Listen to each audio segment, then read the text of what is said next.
friends and gamers, and welcome to the Fortress. And with me today, I have Mr. Crooked Leg, Dawson Turner. Dawson Turner, I came across, I guess, 3 or 4 months ago. He put some posts up on Facebook, Access Analyze Facebook. And he put some images of commanders and territory cards, and I really liked the way it looked. And I shared it with all my friends and said, this is something really cool. At the time when I was looking at making some sort of cards for commanders as well, and I saw his stuff and I was like, we need to take inspiration from what this guy does. And then I seen him on Discord, so I thought I'd bring him on board to talk about his project and what he's got going on. So welcome, Mr. Crooked Leg, Dawson Turner. Thank you. Thank you for having me here. It's good to be here. Oh, my pleasure. My pleasure. Very, very excited to share what we've got here today with you all. Awesome. So what I'd like you to do, if possible, and this is kind of a free roaming discussion. We haven't really predetermined this. This is our second or third attempt at doing recording, and the internet didn't work, so we only got a little ways in. But what I'd like you to do is kind of go through, tell us a little bit about what your project is that you're working on. Yeah, sure. So I've been in the 1936 global community, I want to say now, probably going on about 2 years. Not quite as active a couple of years back, but a little more active recently. Right. I've played Global War now, like I said, about 2 years. And what I found with my friends is that we really liked the game, but we wanted a little more variation in the activities that took place. Right. And one of the bigger things that we saw often was that a lot of the Global War expansions tended to bog down the game. And we really liked the expansions, a lot of cool ideas out there for them. But they tended to bog down the game. I mean, the core game itself has 77 pages for version 3. And then if you take into account all of the... I think it's 108 pages for version 4. Yeah, exactly. So, and then if you take into account all the version 3 expansions, there's around 400 pages worth of rules. And so we kind of set out in the direction of what we could do to make the game a little more streamlined, and what would allow for some more customization and allow players to have that variation for each game, and really allow players to interact with the entire map, because in the typical game, you may not ever see any interaction with South America. You don't really see a whole lot in the Southeast Pacific and a lot of the island chains. And so this kind of takes that into account and really kind of puts the spotlight on areas that maybe didn't get any attention before. How specifically would it do that? So, for example, we took a lot of inspiration from Twilight Imperium 4, 4th edition. Yeah. And great game. We're big Twilight Imperium buffs. We saw the opportunity to kind of adjust the victory point system that's used in Global War. And make it not necessarily as focused on the initial objectives, but looking at how they do it in Twilight Imperium 4, you have public objectives and you have secret objectives. And so the idea was that there are public objectives that everyone's playing for. And it could be that they need to declare war on a neutral and take specific territories that are on the far-flung regions of the Earth. So they may need to control Antarctica. So just different things that everyone could potentially do, but there's going to be consequences of them taking those actions. And then, of course, each nation would have their own specific secret objectives that are more war-driven and require them to go to war. So, So it brings a nice flair there that you kind of go in that direction with it. So, but let me share with you the rules. Here that it's just a draft at this point. Completely understand. That's interesting though. So it really opens up for a lot of alternative history too in that case, right? You know, if you have people chasing after Antarctica or South America, that does make every game a little bit unique to each other. So that's pretty interesting. So there's a lot more replayability, and it can be historical if you want it to be historical, but there's also the option for it to be ahistorical. So you can kind of put your own spin on how the game plays out, especially with all of the different cards. And what we found with the cards is that you can almost, in a sense, fit all the rules for each individual event that you're wanting to have in the game on that specific card. And so that opens up the prospect and the options that players have. And so here's the general rule draft that we've come up with. It's 22 pages. It closely aligns itself with the Twilight Imperium 4th edition how to play manual. So I had no idea that it was more than just beyond the cards. Like when I first contacted you, my impression was it was just commander cards. And this, I hadn't realized that you guys had built this entire structure of a game behind it, much less, put in some fantastic artwork and illustrations. So it looks really, really good. And yeah, lead us through the whole thing, because the more I learn about this, the more I see it's much more than I thought it was. Yeah. So we kind of got into it, and we saw the one thing that we were kind of looking at is that we all love 1936 Global War, right? But I'm sure a lot of people can relate to the fact that a lot of people have the problem of trying to find other players locally that are willing to commit 20 or 30 hours to play through the game. Yeah. And that's just the core game. I mean, if you'd add in expansions, it gets even longer. And so we wanted to interject quickly right now as well too. It feels to me that the tempo of the games nowadays, they're not as much as it was in the classic edition, say in the golden age or whatever you want to call it, board games where you would do your turn and then you'd wait and then do your turn again. It seems to be the tempo of current games, like how you mentioned in Twilight Imperium and a few other ones, is simultaneous. There's always action on the go. There's no time for somebody to go. There's been times I've played Global War 36, like, guys, I'm gonna go get an oil change in my car. See you guys in half an hour. Roll for me while I'm gone. So I wonder if the tempo has changed, and you with the new guard that you kind of represent in this kind of simultaneous playing kind of such.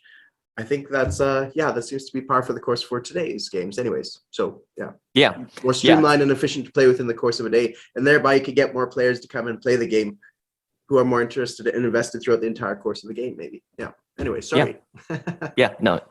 Absolutely agree. And so that was what we kind of set out for with Global War, was to keep the core game itself, the idea and the feeling of what it's like to play the game, but allow players to be able to take their turn at the same time as other players.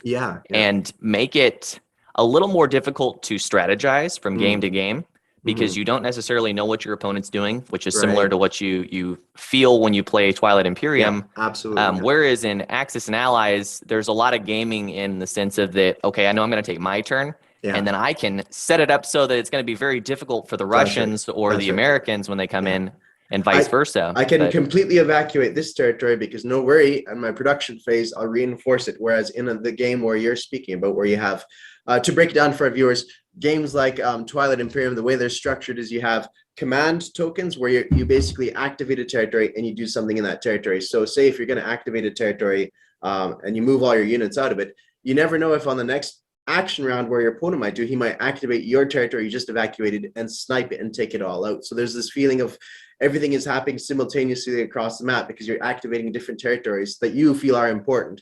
And so you can't just take as much risks as you can in the classic, you do your entire turn structure. You can't kind of reinforce certain areas otherwise exposed.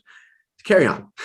Absolutely correct. And that's kind of what we encompassed in with the game. And with the cards themselves, what we ended up finding was that there was a mechanic built into 1936 that was kind of ignored all through version 3. And let me scroll down here to the influence section. Okay.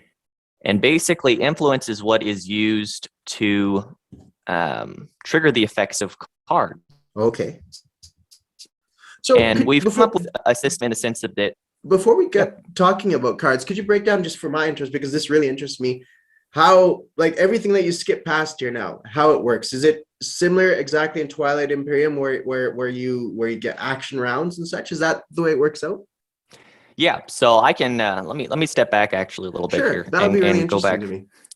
Just work me through the whole thing, because this really intrigues me. And I'd love it if you're interested in ever emailing it to me. I'd love to have a close look at it, because I have friends that play Twilight Imperium all the time, and they used to play Global War 36. So maybe I can get them to, play this as well. Yeah.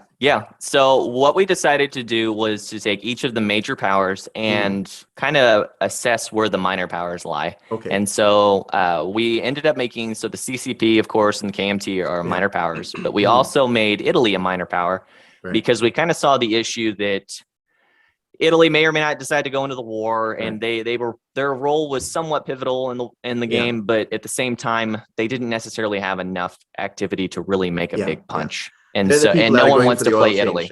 No one wants to play Italy by themselves as an individual country. So we kind of decided to make them a neutral power. And so you can see here that we've tied together each of the major and the minor powers. So the French are tied with the British, the US with KMT, and so on.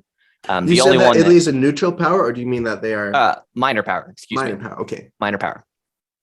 Okay. So, but so we came up with that, and so then players can then choose which faction they want to play as. Right. And so theoretically, you could have a 2-player game or a 1-player game, and Okay.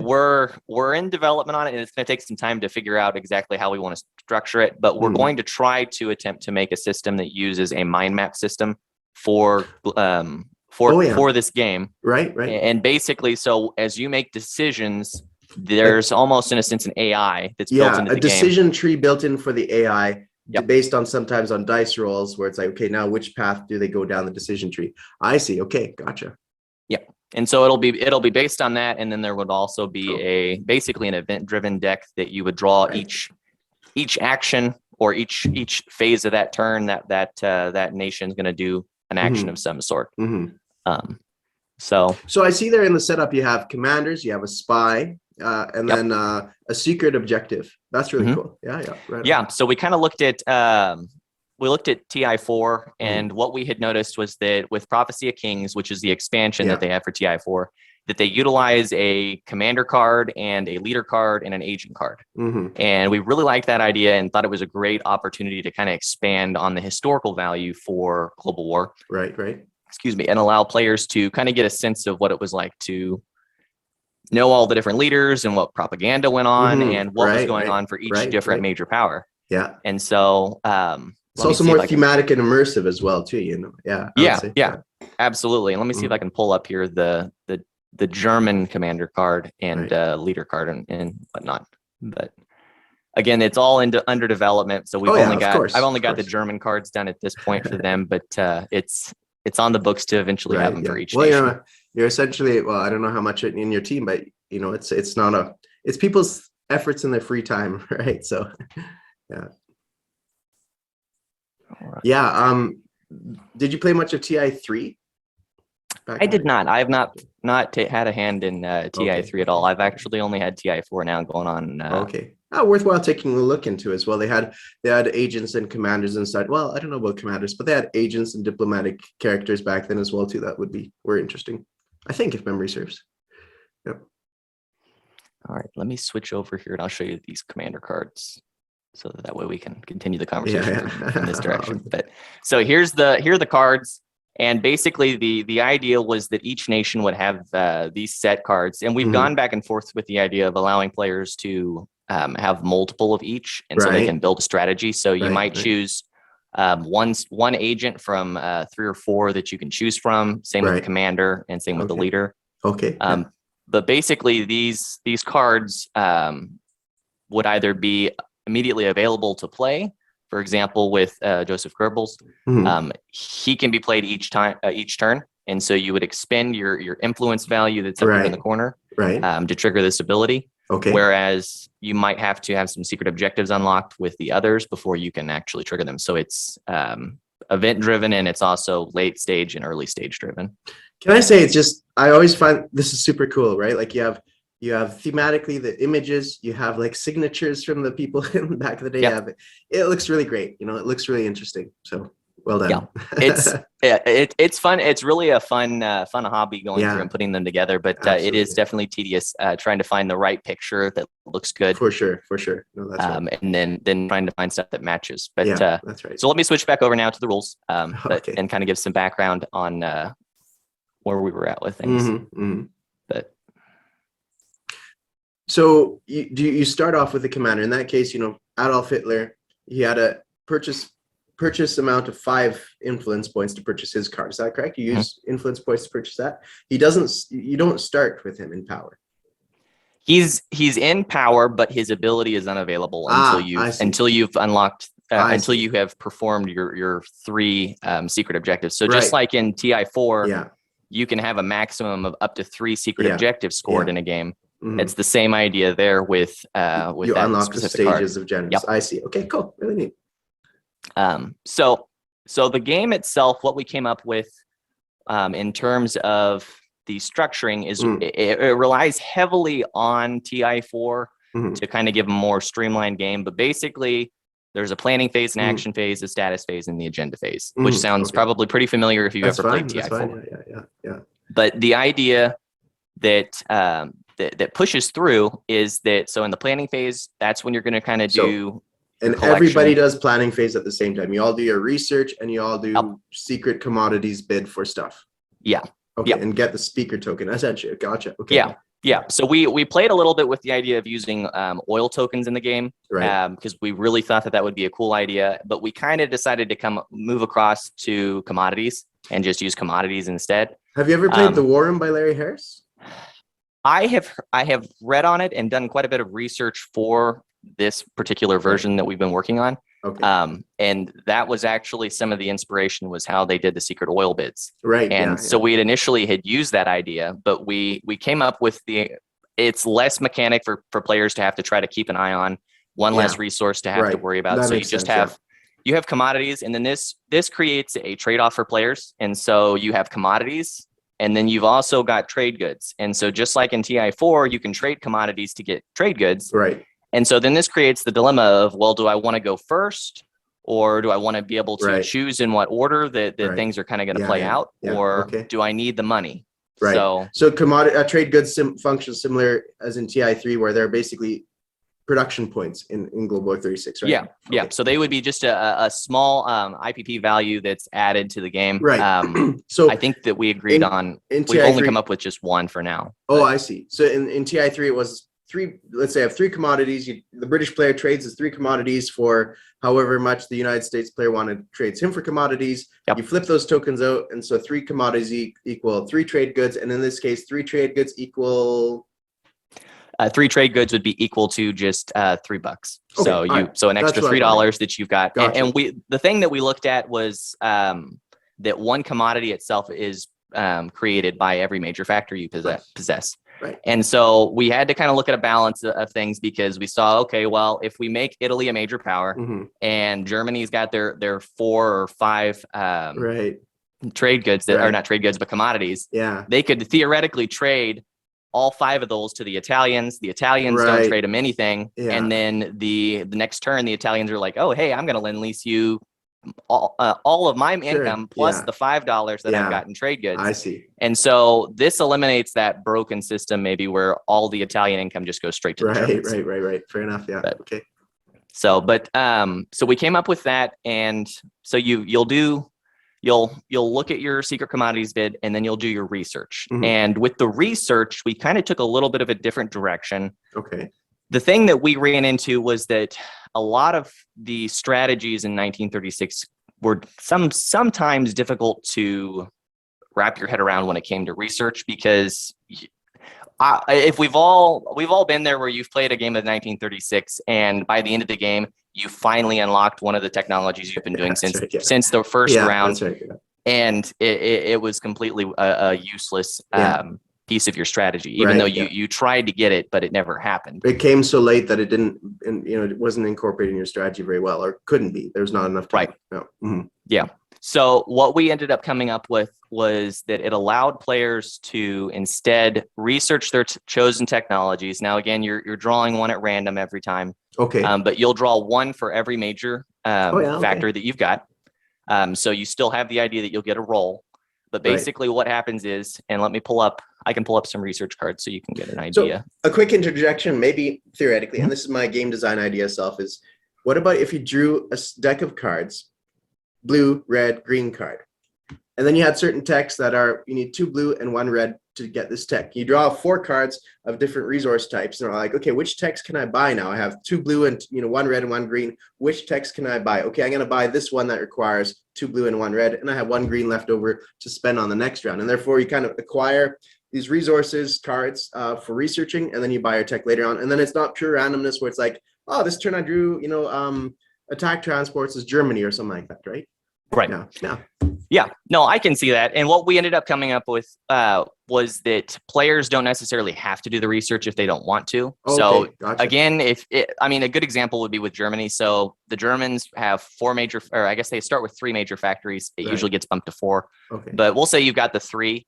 Yeah. Each turn or sequence of the game, you're going to get technically you would get 3 research cards. And so Okay. then you can decide if you want to research them, or if you don't, you could just discard them and get rid of them. And it costs you a little bit to research them, or?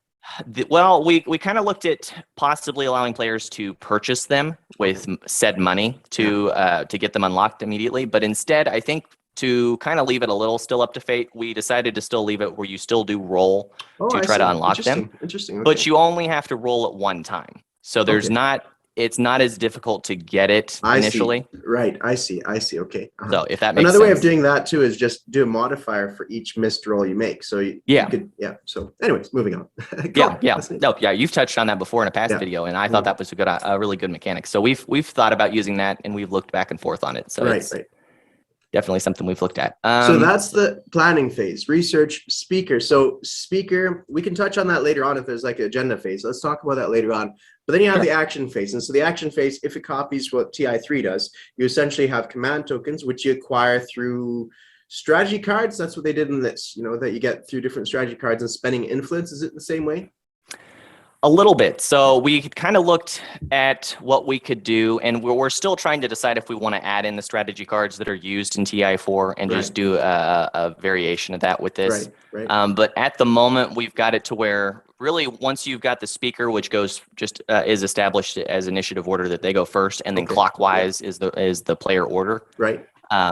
But what we've looked at is that instead of using strategy cards, that you'll have your number of command tokens that are available on each said turn. Right. And then you have to strategize how you want to go about using those command tokens. Right. And so we're still playing with the idea of how many command tokens to allow players to have, because we don't necessarily want to give them a ton, but we don't want to give them too few that they can't do anything on each turn. Right. Yes, But we recognize the fact also, though, that in 1936, July, players will collect their normal amount of command tokens, but they don't necessarily have to spend them. And so we're trying to figure out how much to allow players to build up in a pool, and how much to have available, because you may not move anything from 1936 all the way up till 1939, and then you declare war. That's right. And then you've got heaps. 30 tokens that are available. Well, you don't necessarily need 30 tokens. So we're working on figuring out how to best level that. But players will have a couple of options that they can take. So they can take a tactical action, which is for the most part just a regular invasion or a movement. So there's not a non-combat or combat phase. It's all meshed in one. But once you, just like in TI4, once you activate that given territory, then any units that are in that territory can't move for the remainder of that turn. Right. And it's like you activate territory and people move into that territory. Yep. And is there a cap to how many units go in that territory? At the moment, no. I think that's fine. Yeah, I think that's fine. So at the moment, you could theoretically move in as much as you want. Again, it'd be at your own risk. Yeah, of course. Yeah. So we've done that. And then to kind of structure things a little easier for players, you've got your tactical actions, and then you have strategic actions. And so your strategic actions would be strategic naval movement, would be strategic rail movement. I think, strategic bombing. So if you're going to do a bombing run, or if you're going to do convoy raiding. Okay, convoy raiding, smart that. Okay. Yeah.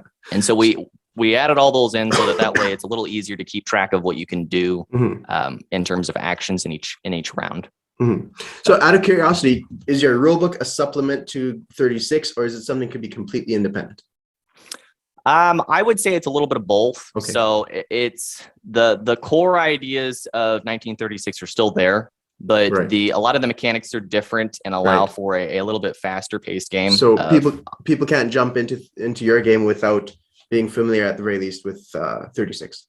Yes. Okay. So they would want to be a little bit familiar with 36. If they've played TI4, this would be a very simple pickup. Right. Okay. There might be a little bit of change, obviously, but not a massive amount. Okay. But it's not super hard to pick up, I would say. I mean, like I said, it's 22 pages, and the idea is to have a how to play manual just like TI4, and then have a reference guide that you can go to and look at different examples, which is a fantastic design. So I'm assuming your background as somewhat in the legal side of things, accountant/legal, gives you an analytical way of structuring the rulebook, and I think that's hugely beneficial for rulebook design. I think people who are familiar with how law books and referencing lots of material. Anyways, moving on. So we have the The action phase, then yeah, component actions. So component within the structure of the action, or how does that work? Status phase. So component actions, it would so when just like on your turn in TI4, you'll do one action. So it may be that you're using a command token to take a specific action, or you're doing a strategic action. You'll also have the option that you can do a component action instead. And so that might be a special ability that's triggered from your faction sheet by expending a certain amount of influence. Right. Or it may be an action card that you have that you're going to play that specifically indicates that it's an action card. Yeah. Because we do have some that are specifically action cards and that are cards that are triggered by events of other players, just like in TI4 you don't necessarily have to only spend action cards on your turn when it's an action. Interesting. Okay. Yeah. So you'll have that. And then the other component would be, we're looking at maybe allowing technology cards to have actions within them. And so if you unlock a specific technology, then you can use it as an action card, maybe once per turn. Yeah. That's right. That's what TI4 does as well too, with, say teleporting units and such like that, or not teleporting, but you get the idea, having different structures. Okay, cool. So you'll have that. And then you might also have a specific action that you're going to take with one of your agent or leader or commander cards. Gotcha. Yeah. So, and so that's the component aspect of it. Right.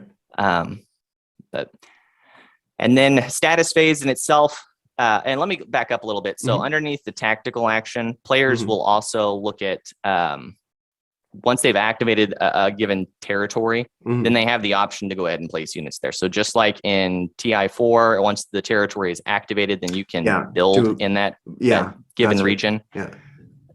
In this system, you're not necessarily having to activate the zone to collect the resources that are available. So you'll still be able to collect, if you're Germany, you'll collect your full $20 each turn. But to build in said territory, you'll need to activate the region in order to place units and there. Of course, you have to own that. If you want to build units there, you have to have owned it at the start of your turn. Exactly. Yeah. And so you'll have that option. And of course, if someone, let's say, for example, if someone came in and strategic bombed a factory that turn, you'd still be able to build in it that turn since it was fully repaired at the start of the game. Right. But you'll need to repair it during the status phase in order to build there next turn. I see. Okay. So, okay. Huh. So there is that. So wait, on that last point there too, if I remember correctly from my research on version 4, repairing of factories happens instead of at the start of the turn, like in version 3, it happens at the end of the turn. So that's an interesting change. So if your version still sticks with the version 3, which fair enough. But it might be worthwhile considering switching it to the end, to the status phases when you would repair, and therefore any damage that is already existing on your factories, you can't build as much units there. Yeah. Make strategic bombing more useful, right? Yeah. And that's what we've thought about, potentially allowing that to be an option that makes strategic bombing very, very useful. Yeah, that's right. Yeah. No, it's a great addition. Yeah, and it would. And the thing that would do is that would then really increase the tension, especially in how many commodities that you dictate towards certain right. About going first, let's say, to be the first to make your attacks on places and such. Yeah, that's a good point. Yeah, absolutely. So then once you get into the status phase, it's like essentially resetting your stuff, drawing action it's essentially cards, resetting stuff. You're going to go ahead and repair any units or factories or facilities that were damaged. You're going to score objectives. The after turn recovery, preparing for the next thing. Yeah, right on. Okay. So you'll do that. You'll also draw your action cards. You'll have to decide which one you want to keep. So you'll draw 2 and you only get to keep 1. Nice. Okay. So there is a little bit of a very small deck building element there. Not a big one, but a small one. I think that's fine. I think that's excellent. Yeah, for sure. So you'll have that. So then there's the trade-off. And then you'll collect your income.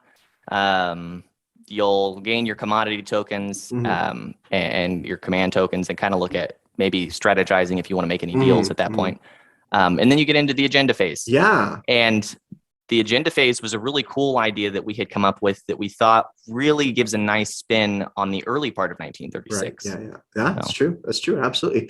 Tell me about it. I love politics. I love geopolitical stuff. So tell me about how the agenda phase works. Yeah. So the agenda phase. So going back to the very early part. So you'll have the planning phase when players set their secret bids for commodities, and you'll determine who's the speaker. Yeah. And so the speaker is basically just your individual who's going to read off any laws or any directives that get passed during the agenda phase. And the agenda phase in itself, what it does is it captures the idea of using a League of Nations, in a sense, for 1936 that existed in 1936 and really wasn't disbanded until the outbreak of the war. That's right. Yeah. And so this encompasses that idea that the League of Nations is active so long as no one has declared war on another major power. Yeah. And once that happens, then the League is disbanded, and then really you're only using influence for action cards or your component actions.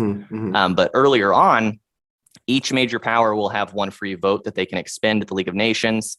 And you'll also expend your influence to be able to vote as well. Okay, gotcha. And so we've looked at how that kind of plays out, and basically you'll choose, just like in TI4, you'll have two laws or directives that are going to get drawn, but you're going to resolve one, and then you'll resolve the next. So you don't necessarily know. Well, if I vote for this one, do I need to vote for the next one? And the first one's okay, and you voted put all your votes towards it, and then you move to the second one, and you're like, this is a really good law, but I can't pass it. So now you got to make deals with the other players on the board and try to work out getting them to vote for things. One house rule that we did for TI4 and TI3, and we really enjoyed it, is giving the speaker the option to look at both cards and choose which one to play first. So he has some sway and say, okay, am I going to bluff them by putting this one out first or this one out second? And he's the only person around the table aware what both agendas are, and so he has some advantages there too. And I like that quite a bit. It makes it more worthwhile to go first, because if you think about it,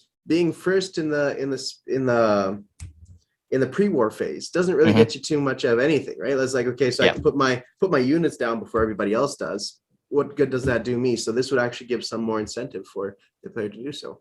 Yeah. No, that's actually a pretty good idea. I'll probably look at adding that in. So yeah, good house rule. Hey, it's a misplay that turned into a house rule that we enjoyed. Yeah. Okay, that's really interesting. But so once you get out of the agenda phase, and again, you'll resolve these directives or laws, and they'll be in effect. If you have any demonstrations of those later on, or now, if you like, you could share them so that we know kind of what it's like. I'm familiar with what TI3 does, but just for the sake of the viewers as well, it'd be interesting. So I'm assuming you have Washington Naval Treaty on there. I do. Nice. So I've got a lot of historical. There's.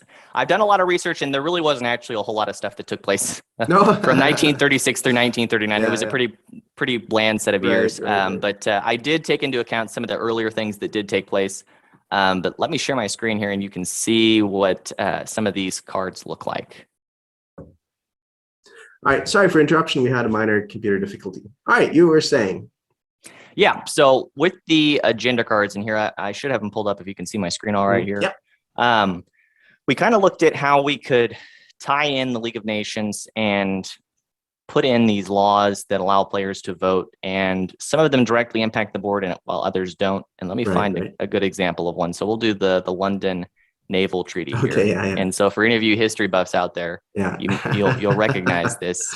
But basically for this one in particular, so you have capital ships that players may or may not want to finish. And you'll pay a penalty to finish it, and you just pay it to the bank or the league. Right. And you'll of course also lose influence as a result because of the political loss of prestige or whatever. Yeah. Okay. Yeah.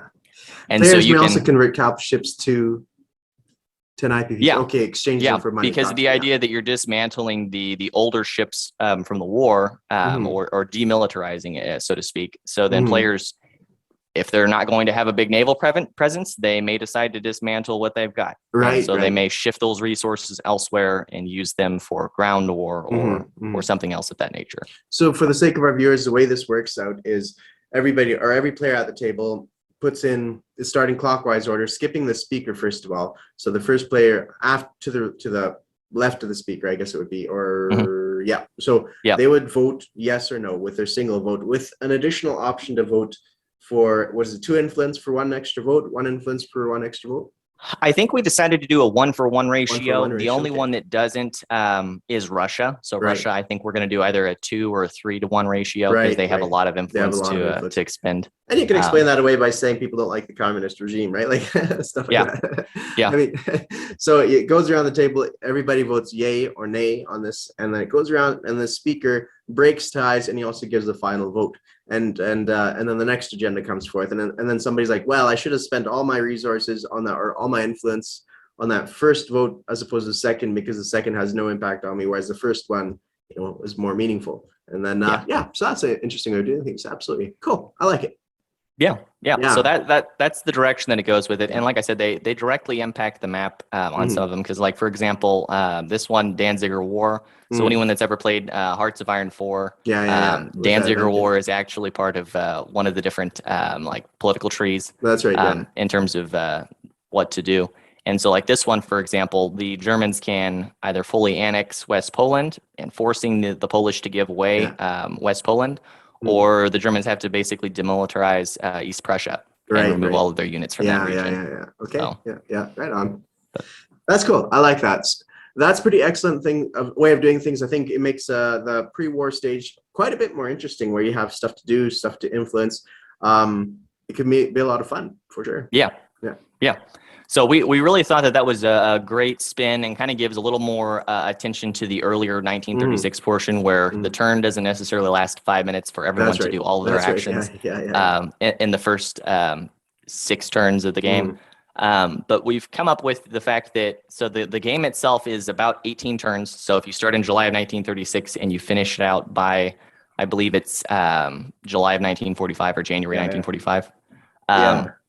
So you'll have those 18 turns, and then what we've come up with is that you'll have your public and you'll have your secret objectives, and you'll score those. You only necessarily have to have 10, which is very similar or in line with what TI4 has. But basically, this kind of, in a sense, you'll have your alliances, but it also pits those players within the alliance against each other as well, which is historical in the sense of that even though the U.S. and the British are working together, they also might be working against each other a little bit, just in terms of the economic value and political. I mean, they're probably not going to declare war, and I think we're going to end up putting in the parameters that you can't declare war on a member of your alliance. I think that's fair. Yeah. But the idea is still there, though, that they may vote on a law that directly impacts another and is very negative for the other.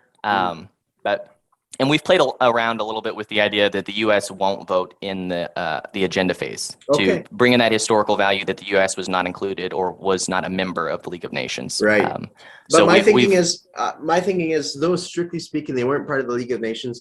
I think you could say they have a lot of influence through backroom channels to still sway the votes. Yeah. And that's why we're still not sure which way we'll go with it, and we'll probably actually end up including them in it. At the moment, they're not, but we'll probably include them in the league, just for simplicity's sake, and also so the U.S. player doesn't have one more thing on their list that they can't do. They can do, until like the late game. That's right.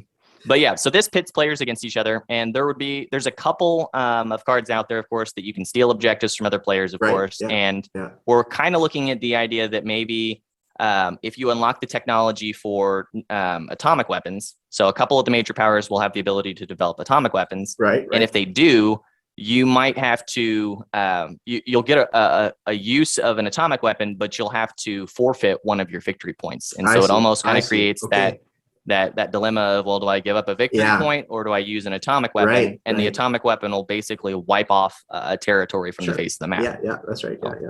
Yeah, you could even make that a sliding scale where first time you use it, you lose 1, second time you lose 2. And so people might decide that they'll go into nuclear war. Another thought is too, like, I've never liked games that hardwire certain nations into doing something that other nations might conceivably do as well. Like, it's within the realm of possibility.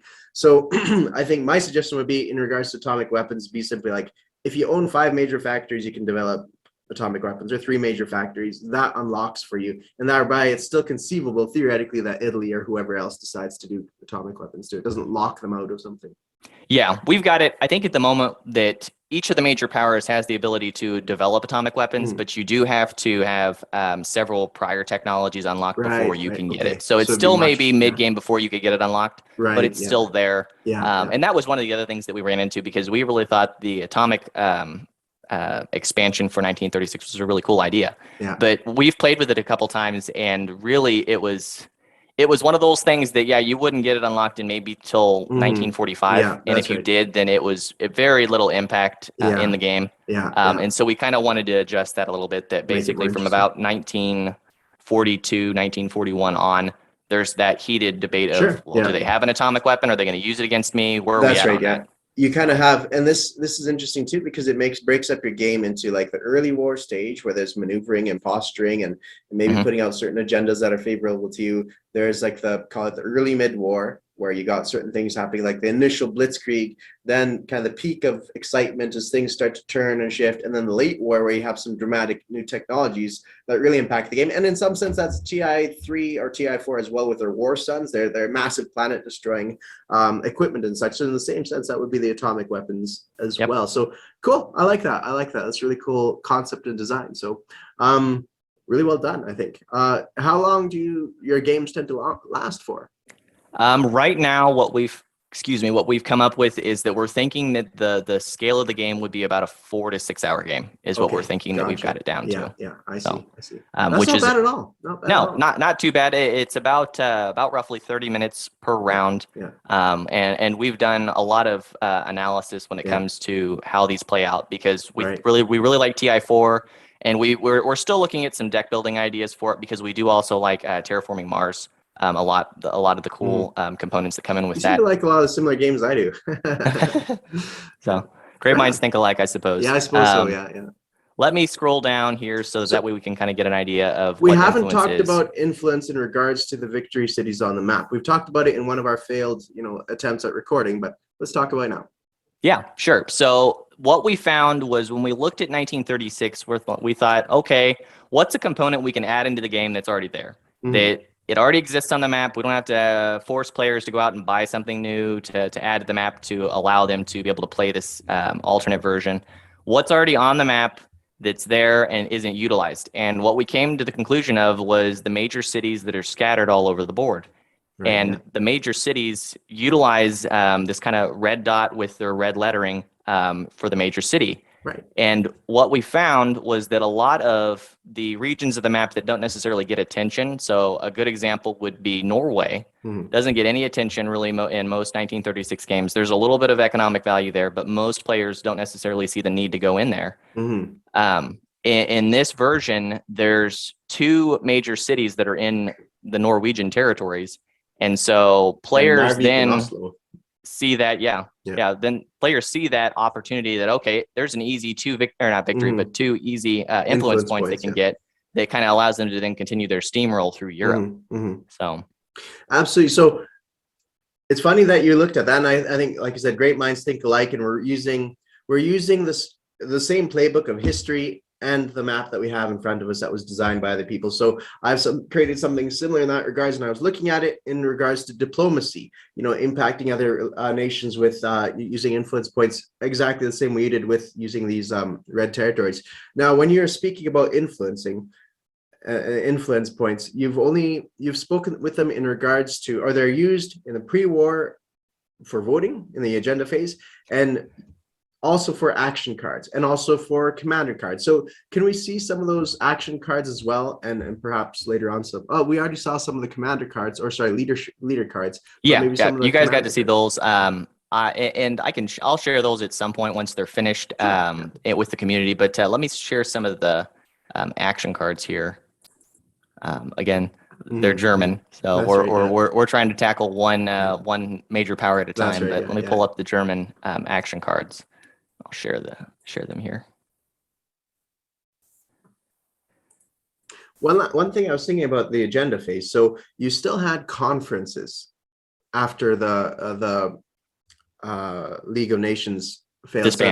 Disbands. So another thing you could do is extend the agenda phase, if at all possible. I know some cards won't work, but introduce almost in an expansion a new deck of cards dealing with conferences, where you have like the 3 power conferences of US, Commonwealth, and Russia, where they try to negotiate some sort of thing beneficial in other ways. And you could even like force the hand of the allies in certain circumstances, like you need to do an invasion now or else you'll forfeit this, that, and the other thing. You said before that you with the influence points that you get from Russia, they have almost too many influence points to impact the game. Well, like before you're saying that you're doing two influence points for them would be one in the foreign League of Nations, sorry. Yeah. Perhaps once the conference stage comes into being, then it might be a 1-for-1 exchange at that point. And you'd have to look at if it still balances things out. And then you could do conferences and introduce different mechanics that way as well, too. Perhaps a Russian invasion into Manchuria, perhaps a conference of Yalta or Ottawa or whatever it is, to do certain things on the map and introduce different features and such. So, and then likewise, the Axis might be able to do something, even though for them they didn't have conferences. So I'm at a bit of a loss. I mean, maybe it's something to do because maybe you could say it's a bit more of a dictatorship. So maybe their agenda phase could be orientated into other stuff. Yeah, that's not a bad idea. And we could also just add in additional action cards that the Germans may not, or the Japanese may not get to vote, but they could play an action card that assassinates a delegate. And so someone may not get to vote in that conference, for example. Not a bad idea. It'd be a great addition to the mid game that gives players that dilemma of what to use their influence points for. But that also depends if you want to use that extra time for that as well, too, right? Because you want it to be a quick game, and that's also flavorful and adds complexity to people. But you have to decide amongst your group if it's worthwhile doing it. And so again, maybe it's an expansion feature. Anyways, on to event cards. Yeah. So if you can see my screen okay here, we'll look here at Double Agent just for example, and we'll go through and I can show you a lot of the ones that are out there. But for example, with Double Agent, you'll notice the German icon here in the corner, which indicates that this is a German card. Right. So there's separate decks for every nation. Is that correct? Yes. Okay. Yeah. So we had kind of initially looked at doing a base deck for each nation. Yeah, that'd be really difficult. That basically everybody has the ability to use those cards. And what we came up with was that the problem we ran into is that each nation has such different laws and different just different ideology. Right? So we decided that, while it would be easier just to do one just base deck, we've decided to go with a unique deck for each major power. And of course, the major powers would then also have some action cards that are available because of their minor power that they've got possession of as well. So for this, for for Double Agent here, you can see the German icon here. We've got the art here just to kind of indicate hey, what's going on. And then this value here would be how much influence you would have to expend in order to trigger the event of this card. Right. Okay. Yeah. And the little exclamation mark represents action card. It's just that it's an action card. Sure. We haven't necessarily done a whole lot of work yet in doing other types with this here. It's more for a look at this point, but it'll probably have an actual value at some point. You could always include it in the rule book too, wherever you mention action points, it could be, a little symbol there. I've seen some rule books do the same thing. So you could theoretically. Yeah. So we've got that. So then of course you've got your title, and then there's the explanation of what goes on here for the given action. This particular card, since there's no action here in front of it, kind of like with this one over here for Loose Lips, this one is an action card, whereas this one is a triggered card. So if another player does something to you, you can then use this card. Yeah. Right on. Okay. That's really cool. I really like that. Yeah, that's really fantastic. Well done. Yeah. Well done once again. Oh, thank you. Thank you. So, but there's a lot of historical value here, and a lot of some of the ideas that come from this also. If you've ever heard of the game, it's called Cards. It's a World War II card deck building game that's out there on Steam. Okay.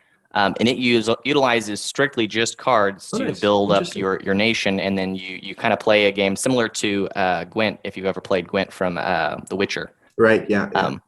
So it's very similar to that, but a lot of the ideas for these cards come from that. Cool. That's really neat, man. Really neat. Yeah. But, is there any concern for copyright issues, or I know you said the images you get from online, but again, there's no copyright issue if you're not making any money off of it, and this is all just for personal use. It'd be free to the community, so no one's going to be. I guess if someone decided to take these ideas and try to sell them, then there'd be copyright issues all over the place between TI4 and Global War 36 and cards. But fair enough. For personal use, there's no issues on that end. But that's good to know for the people because it's probably going to be an inevitable question that people might ask. I've looked into it myself too in regards to board game designs. Like, is this something that I could be liable for? But there's really nothing. Like, you can't copyright a board game idea or concept. It's tricky. When it comes to artwork, that's probably more copyrightable. But a concept like a board game concept, that's +1 if artillery are paired with infantry. That's not a copyrightable thing that you could do. Yep. Yeah. Anyways. No, yeah. Operation Crooked Leg. There we go. Yeah. Yeah, that's where that comes from, and that's Right. that was Knickerbein. If you ever heard of Knickerbein from World War II, it was a German night Okay. bombing Oh no. operation. Okay. So, Nice. Cool. but yeah, so there's tons of action Love it, cards. man. Love it. Looks really good. Here's those, and I can share some more with you here. So another thought too is, well, I will get into later on. That's really cool. So you've showed us action cards, agenda cards. You've showed us leader cards. What about general cards? We actually have seen something. No, those were leaders. Maybe that was from the other day. Could you show us some general cards as well, or commander cards? What do you call them?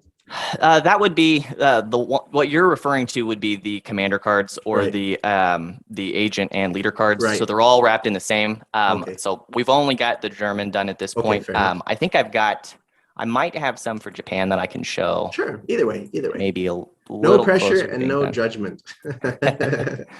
One thing that we've also looked at doing is just like in TI4, they utilize what are called promissory notes. Yeah. And so players will also have the option to use promissory notes in the Interesting, yeah. game. Yeah, absolutely. So for the viewers that aren't familiar with that, you have a hand of cards. So in TI3, you have different nations you could play, obviously, and each of them is given a hand of cards. And those cards are identical with except one exception. That's a racial kind of card, but we won't get into that. The other cards are stuff like non-aggression treaty, and so you can exchange a non-aggression treaty with somebody, or I don't think you need to exchange it, just essentially give them a non-aggression treaty saying, me, the green player, won't attack you, the blue player, and that's the way it is. So if you decide to attack, you have to activate their territory, and then they hand you back the card, or I think they're forced to hand you back the card, and then you have to call off the attack, and you can't actually move any units into there. Then there's other stuff like a Kingmaker card, essentially, where I'll give you one victory point, and you kind of vote for somebody to go up there. And of course, that's not so applicable in this kind of game, but there's a few ones out there, like for instance, the Molotov-Ribbentrop Pact. You could probably do something like that, where you exchange non-aggression cards, and then maybe there's an action card or an ability for the Germans to sneak it back from the Russian player, and then they could surprise them with an attack without being worried that the Russians are going to attack them in return. Different stuff like that. So cool concept. I like it. Yeah. No, it's definitely something we've looked at, and we really thought it was a really good opportunity to kind of build on the political intrigue for 1936. So there's other stuff the person can do, like lend these cards and all this other, open up trade routes or whatever you want, right? So that's really cool. Nice. All right, so let me share you this page. So I've got this is the furthest extent we've gotten in terms of leader cards, but this would be for Japan. If you can see this, okay. So we've got, these would be the promissory notes for the Japanese. Oh yeah, okay. So each nation has the same Support from four trade cards, and then agreements. they'll have one specific card that's just personal to that nation. Okay, yeah. So you can see here we've got the oligarchs for the Japanese, and this is historically accurate, so it plays in with the political aspect of what it was like in Japan. Right on. Beautiful, man. Beautiful. So, so very cool ideas here, and then and of course here's the card backing that would be used for the Japanese. Oh, absolutely gorgeous, man. Absolutely gorgeous. Yeah. But then here, or this is where we're at for the Japanese. These haven't been updated, so they probably need to change a little bit. But in their essence, this is kind of just the idea of where we're at. And it was lots of research and trying to figure out different things, like the Kempi Tai. There really wasn't necessarily a leader that was recognized for them, so that was an issue in itself. But lots of interest in different abilities for the different leaders. So. This is when it's really beneficial to play other games as well, to play computer games, other board games, to really acquire those resources and information that other people have already done before. Like, Paradox Interactive, you mentioned them with Hearts of Iron. They've done a ton of research, and they have people paid to do all this research and such. So oftentimes you can go in there and be like, okay, so they had, this manufacturing company that I can choose from these ones, and it's only a minor little bit of updating before you're, set to do your own thing. So fantastic use of your time, let's say, too. In you saying cards on Tabletop Simulator does some World War II stuff? On Steam. On Steam. Okay, sorry, so it's just it's KARDS, but cards. Pretty cool World War II game out there. It's not a bad game. It's actually I think it's free to play. So right on. Check it out. But yeah, no. So these are the Japanese cards.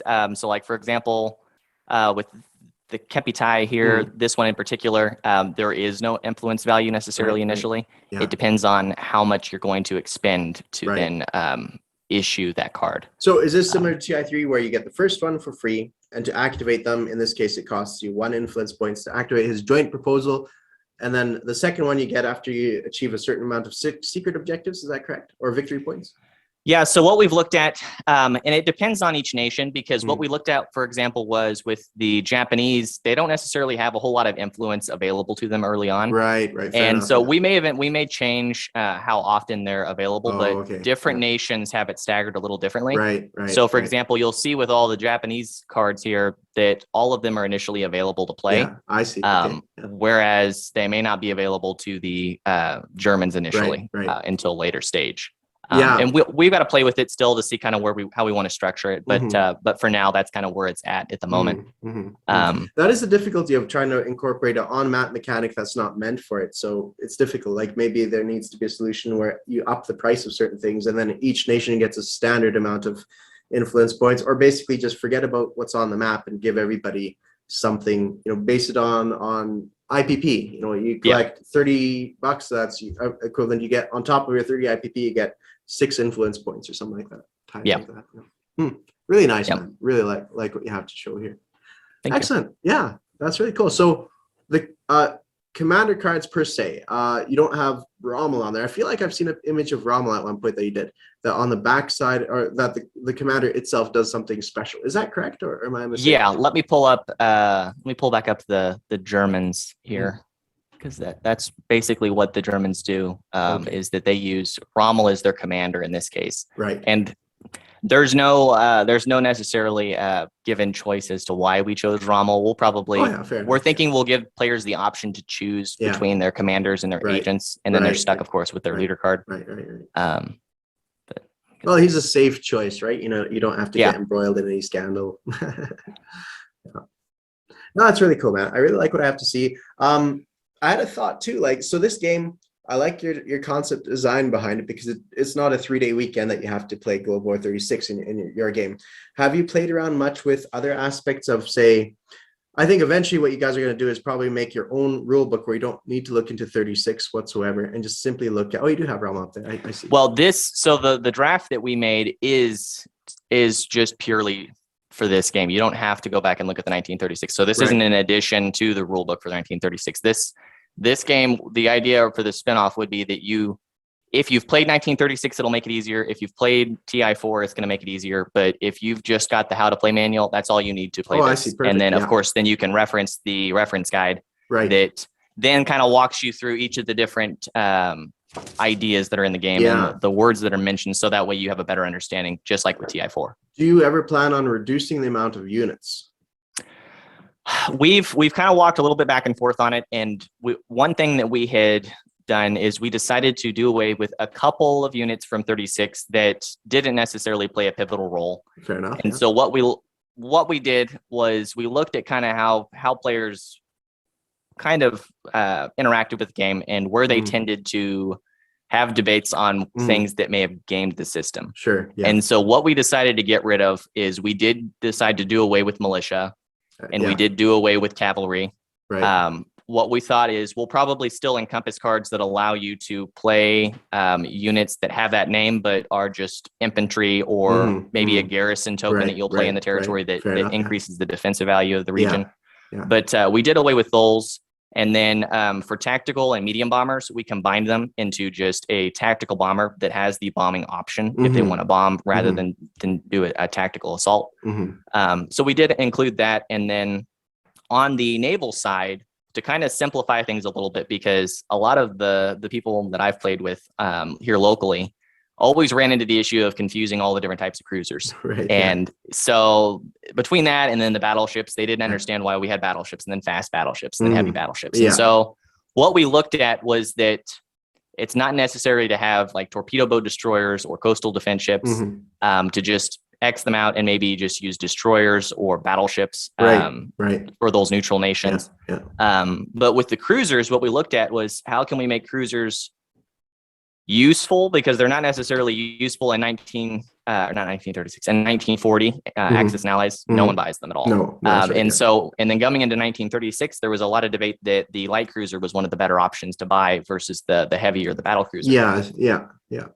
And so what we came up with was we kind of looked at what 1936 has done, and we took all of the different benefits that are offered with any of the different types of cruiser class ships and combined them into one.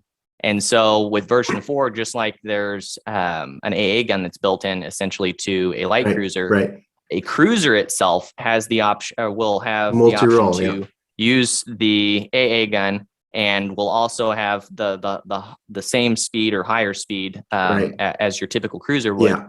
But we'll have the option to also do a convoy raid if it wants to.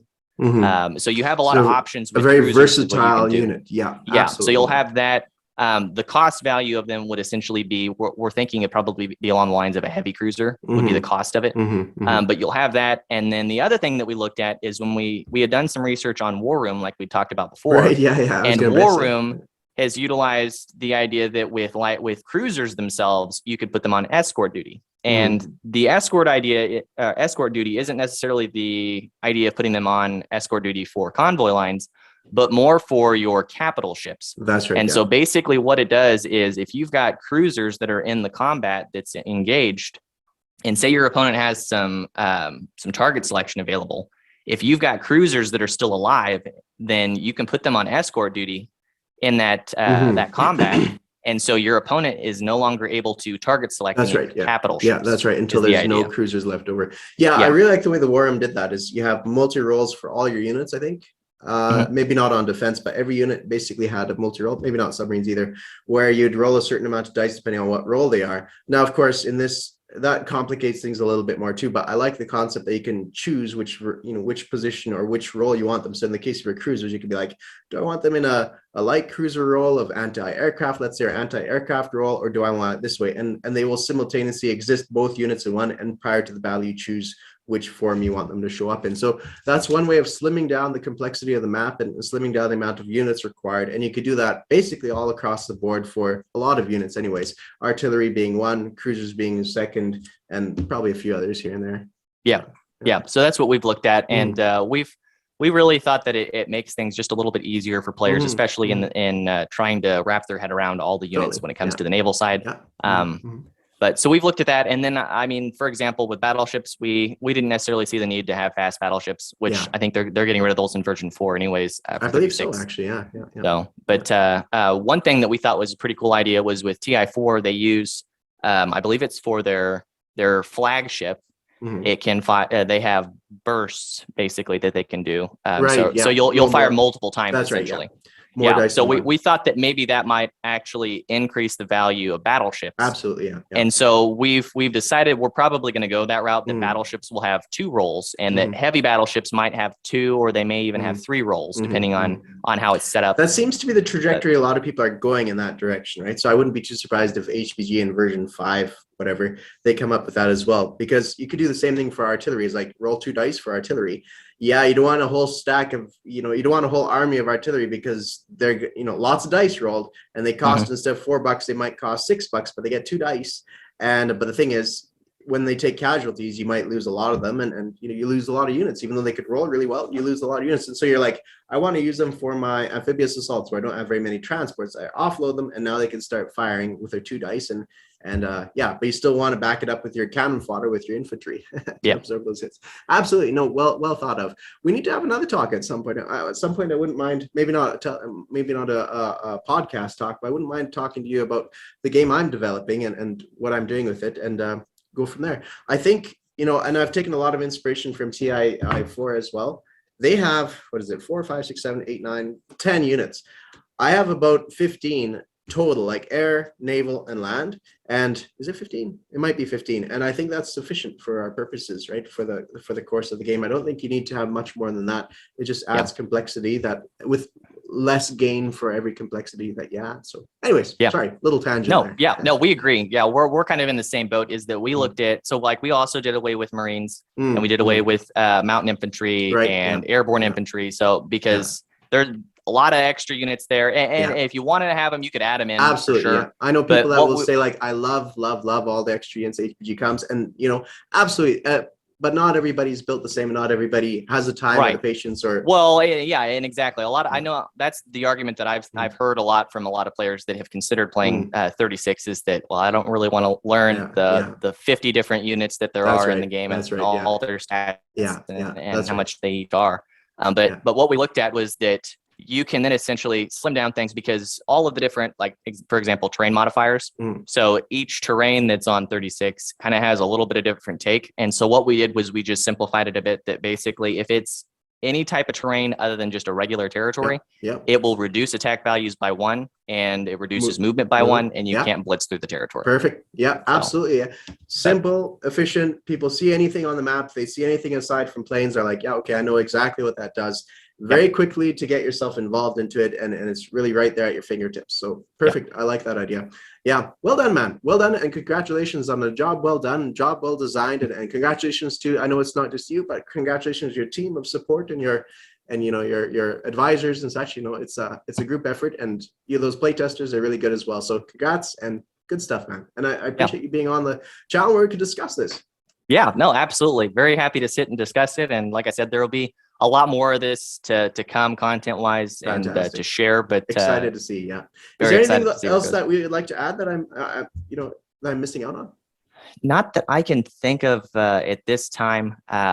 But like I said, the draft rules have been shared to Discord, so they're out there in the house rules chat. So if anyone wants to look at them or has interest, they're welcome to take a look at them. And same with the action cards. The only other thing, actually, real quick, I'll show and let me share. Yeah, would be the research cards, just so you can kind of get an idea what they look like. Yeah. Look at the German naval technology cards here. And what we've looked at, and we're still trying to play around. We're not sure if we want to do kind of the idea that once you upgrade a unit, then you'll update your faction sheet, kind of like in TI4. But here's some of the different technology. So the way that worked out for the viewers is you have your faction sheet of any kind, right? And you have on here, you have your units, and that sits in front of you, and you can kind of have an easy reference as you look from the board. And there, of course, in a size of map like GW36, you don't have the space in front of you, but that's what you'd have. And as you develop technology, you have a card that you place over top of it, and now automatically all units with that figurine type are going to be upgraded to that. So it works quite nicely, quite efficiently, and it's immediately referable right there in front of you. Right on. Okay. Yeah. So so that was kind of where we'd gone with it. And as you can see here, here's some of the research cards. So they're scaled down in terms of complexity. So they're easy to read, quick to use. Right. But they're also tiered a bit. So you might have to have a certain number of values available prior in terms of technology before you can unlock them. So for example, Murring Mines and then the guided torpedoes, they each have this symbol here in the corner. Yeah. And that would basically, if you've got 2 of these that are already unlocked, so to speak, then you could unlock another card that has these 2 symbols on the unlock side. So you can't get the right-hand side ones until you get 2 of the blue ones on the left-hand side ones, like in TI4. So you have a prerequisite, say, a tech tree, essentially. You have to have 2 of these before you get onto this one, and then likewise with the other colored ones, I'm assuming.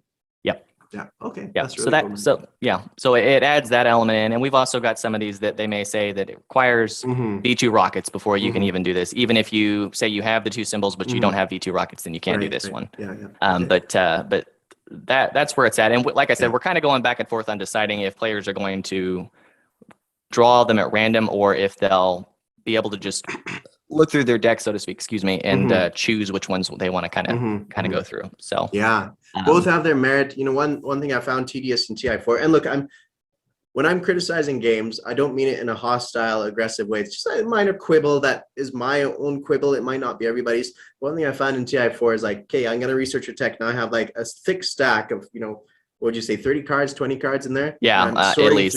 Trying to sort through. And of course, not all of them you could do, right? Because you have prerequisites. So it's like, okay, so these are my tier 1 cards. And then you have to look at them and study them. So drawing cards does have its advantage. So if you drew like 3 cards and then, choose which one you want to do, that does have its benefit. But then you have the issue, of course, where then you have the issue of not being able to, like, what if you draw ones that you don't have the prerequisites for, right? So then you have a concern there. So perhaps what you need to do is just have your tier 1 stuff here and you draw a couple there. And then it's difficult. It's a difficult situation. It is. There's a whole. It's really interesting once you get into all this and you find how many different levels of different things you have to add in. Quick thought. Maybe this might be the way to do it. Is tier 1 technology cards, and how many tiers? 3, roughly. Probably that would probably be about right. Tier 1, tier 2, and tier 3 in front of each player. And the player, it's time for them to do research. you can choose which cards you want to draw. 2 of this one of this Mhm. one. You might not have the prerequisites for the second one. So you might want to eat a lot of your tier 1 stuff and kind of make sure there's nothing much in there so you have a better chance of getting your tier 2 stuff, right? So Yeah. that is a possibility as well. But, Yeah, who knows? no, yeah, absolutely. Probably, like I said, on track with probably what'll end up happening on our Right, end, right. because we really like the idea of having a lot of tech to choose from, but not necessarily that you have to choose that tech if you don't want it. Yeah, that's So, right.